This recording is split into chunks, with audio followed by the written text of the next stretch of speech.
Les vampires d'énergie au volant. Vous voulez connaître, vous voulez savoir, alors restez scotchés et suivez la vidéo jusqu'au bout. Dans la précédente vidéo, je vous ai parlé d'une forme, d'un procédé spécifique qu'utilisent la plupart des vampires pour vous voler votre énergie sans que vous le sachiez. Alors, toujours dans cette même énergie et dans cette même logique, je vais partager avec vous en fait, je vais vous présenter, je vais vous décrire le portrait d'un certain type de vampire au volant. Oui, oui, oui. Au volant, sur l'autoroute, au volant de votre voiture, vous aurez à faire face à des vampires. Oui, les vampires, ça ne se trouve pas qu'à la supérette. Ça ne se trouve pas que chez votre pervers narcissique classique et familier à qui je fais un petit coucou de votre part ou pas. Non, ça se trouve aussi auprès de parfaits inconnus que vous allez côtoyer lors d'un bouchon en route au volant de votre voiture et eux au volant de la leur. Et donc, comment ça va se passer? Comment ils procèdent? Déjà, à la base, vous devez bien comprendre une chose. C'est que les êtres humains ont tous une lumière à l'intérieur d'eux. Je commence déjà par ce postulat. Parce que tout être humain a cette lumière à l'intérieur de lui. Maintenant, il y en a qui ont une lumière plus forte que d'autres. Et ceux-là, je les appelle les enfants de lumière. Il y en a qui ont des lumières très fortes, qui ont des étoiles qui brillent, voilà, qui ont des lumières plus fortes que d'autres, d'accord?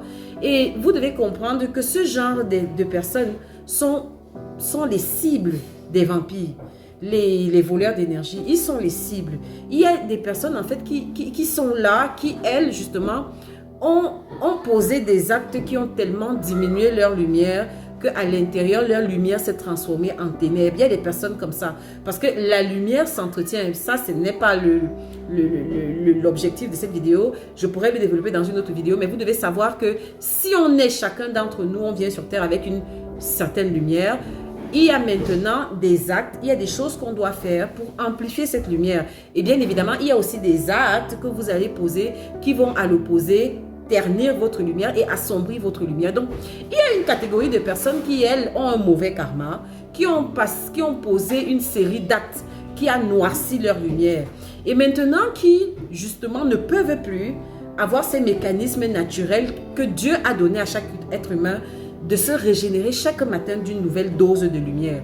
Et donc, ces personnes-là sont, jalouses des autres qui, elles, ont gardé leur lumière. Et puis deux, cherchent juste à voler l'énergie aux gens. C'est tout. Et en route, donc, comment vous allez les reconnaître? Déjà, au loin, vous allez voir un comportement très agressif. Il y a plusieurs, mais les plus courants, c'est ceux qui sont agressifs. C'est-à-dire que tu as ton volant, tu vois quelqu'un qui vient en face de toi, qui est aussi au volant de sa propre voiture, et qui ralentit à ton approche et qui baisse sa vitre, et qui s'apprête à t'adresser la parole. Regarde bien le non-verbal de cette personne. Tu vas voir que c'est des personnes qui ont un comportement très agressif et très injurieux en fait.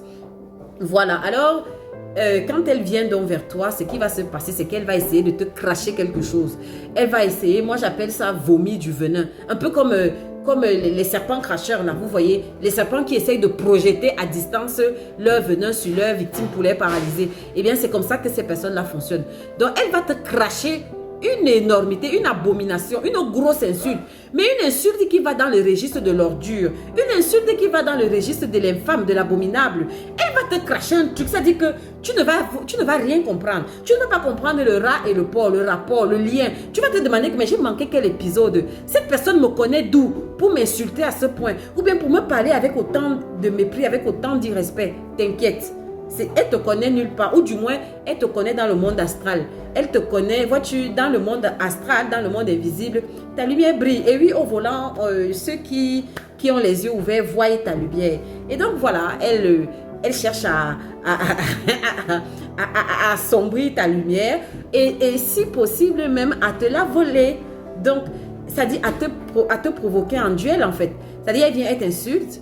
Et puis, si toi, tu ne comprends pas les enjeux, tu vas te retrouver en train de faire partie, d'être un acteur principal d'une joute verbale, mais une joute verbale qui est dans un registre très bas.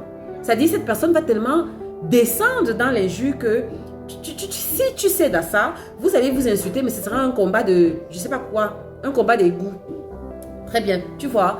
Et quand tu sors de là, ta journée est gâtée. C'est la particularité de ces vampires. Ta journée est gâtée. C'est-à-dire que tu étais en train de conduire pour aller quelque part. Ce que tu étais censé aller faire à cet endroit-là, tu n'as même plus la motivation de faire ça. Tu es juste énervé. Il va te falloir du temps, des minutes, des heures pour te calmer. Pourquoi? Parce que tu as rencontré un vampire. D'accord? Donc, la conduite à tenir quand on est au volant, première des choses, tu dois avoir tes vitres montées pour limiter ça. Parce que comme j'ai dit, c'est des serpents cracheurs. C'est-à-dire, il se met là et il crache même à 1 kilomètre son venin et au tout venant, au va tout. Allez, celui sur qui ça tombe, ça fera sa loterie. Toi, tu ne fais pas partie du va tout. Donc, première des choses pour te protéger quand tu es au volant, cherche toujours à garder tes vitres un peu montées. Peut-être bas, mais un peu montées. Enfin, quand j'ai dit bas, pour ceux qui préfèrent leurs vitres un peu baissées, mais ne les baisse pas trop. De telle sorte qu'il n'y ait pas l'accès à quelqu'un, que quelqu'un d'extérieur à toi, à ton véhicule, n'ait pas l'accès à toi. Ça, c'est la première des choses. Deux, il faut les identifier. Et comme je vous ai dit, quand on a l'habitude, on les identifie. Je serais même tentée de dire que quand on a un enfant de lumière, même à la limite, même, on n'a même plus besoin de les voir, on les ressent. Tu auras comme un sixième sens. Tu es en train de conduire, tac, tu auras un sixième sens. Que regarde cette personne. Et quand tu vas regarder, tu vas voir, tu vas sentir que tu vas voir quelqu'un qui vient vers toi, qui conduit en se dirigeant vers toi avec une attitude très hostile. Donc, dès que tu identifies une personne comme ça, là, il faut te protéger. Parce que nous, les enfants de lumière, nous sommes des éponges. On absorbe les mauvaises énergies facilement. Donc, il faut te protéger. Te protéger, ça veut dire quoi? Tu as identifié de façon globale que voilà quelqu'un qui est en train de venir dans ma direction avec une attitude hostile. Si tu sais que toi, tu n'as rien à te reprocher et que tu n'as pas commis une infraction au cours de la route ou quoi que ce soit, alors tu ne regardes plus cette personne. Ça, c'est fondamental. Il ne faut pas regarder ces personnes au volant. Il ne faut pas les regarder dans les yeux. Surtout pas. Ne les regarde pas dans les yeux. Elles vont te vider. Tu es en train d'ouvrir la porte. Tu ouvres le portail. Ne la regarde pas dans les yeux. Change. Mets ton regard ailleurs et continue loyalement ce que tu étais en train de faire. Et si c'est possible, même au moment où vous allez vous croiser, monte le volume de ta radio ou de ta cassette, de la chanson qui passait, de sorte que tu protèges tes oreilles. Tu ne dois pas entendre ce que cette personne dit. C'est pour cela que j'insiste en disant que tes vitres doivent être levées. Parce que comme ça, le son ne va pas entrer. Donc, ça fait que tu t'es tellement protégé, tu t'es tellement blindé que le venin n'entre pas. Et tu vas voir, elles vont beaucoup s'agiter. C'est toujours la même chose, c'est du classique, les vampires. Quand elle va voir que ce qu'elle essaye de t'envoyer, là, ça n'arrive pas à destination. Ça veut dire que le colis venimeux n'arrive pas à destination. Et tu vas la voir là, tu vas voir un fou furieux au volant comme ça là, tu vas te demander que c'est quoi. Non, c'est un vampire qui essaye de faire un téléchargement, qui essaye de faire un petit transfert, hein? Un transfert mobile, un Momo ou bien un Orange Money. Mais c'est un Orange Money de caca sans publicité aucune, pardon, excusez-moi, c'est pas de la publicité. C'est un transfert de caca énergétique, en fait. C'est de la poubelle, c'est du venin. Ça va te pourrir. Je dis que ça va te pourrir la vie. Si c'était un matin où tu étais en train d'aller au travail, ta journée sera gâtée. Donc, fais très attention. Il faut éviter des embrouilles inutiles, mais surtout des mouvements inutiles d'énergie. Ces personnes ne le méritent pas. Garde ton calme, passe. C'est-à-dire, fais comme si cette personne n'existe pas et tu ne l'as pas vue et passe ton chemin. Et maintenant, j'entends certaines personnes me dire que, et dans le cas de figure où peut-être il y a eu une infraction qui s'est commise, genre cette personne t'a cogné ou tu as cogné cette personne, des choses comme ça. Règle numéro 1, toujours, quand on a identifié quelqu'un de très nerveux, qui a les traits d'un vampire d'énergie, on garde son calme. C'est pas le calme qu'on remporte la victoire avec les vampires.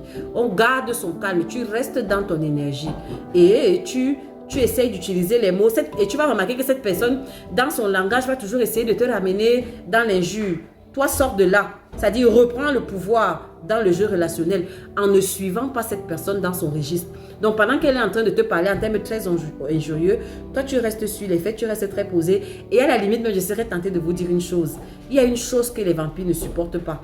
Dans ce genre de situation, c'est le sourire.